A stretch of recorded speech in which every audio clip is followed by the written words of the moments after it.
I'm Darya Rose, author of Foodist and creator of Summer Tomato, where I teach you how to get healthy and lose weight without dieting.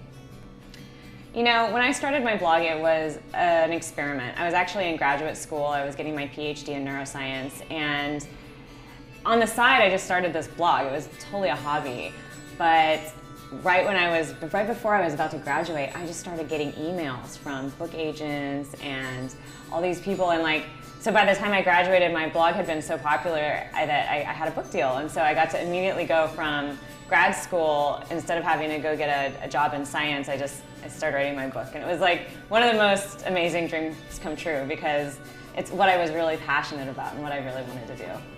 I think the biggest difference between me and most other people who care a lot about nutrition and health is that I focus primarily on what's in here and what's in here.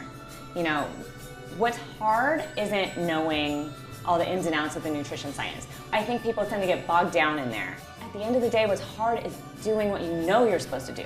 We know that you're supposed to eat more vegetables, but you don't. You know you're supposed to get more exercise, but you don't. For me, the interesting question is, why is that?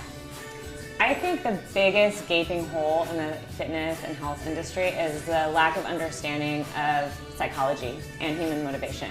People aren't going to do it. You're just talking to yourself. You're not helping anyone.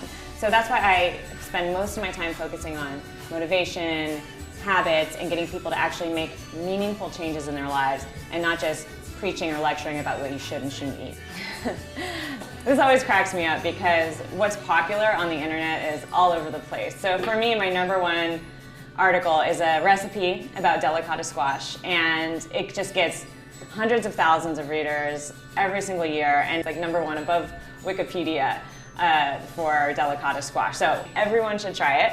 On my birthday every year in November, I ask my readers to please share their success stories that they've had, and they just leave them in the comments.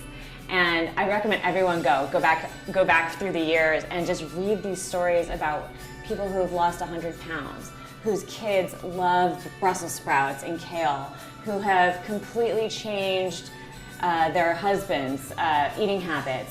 Losing weight's great, but when your whole life has changed because you discovered that you love vegetables, or you discovered that you can eat real food and not make a huge sacrifice in your life, I mean, it makes me want to cry. I love my readers so much. They're amazing. They're so amazing.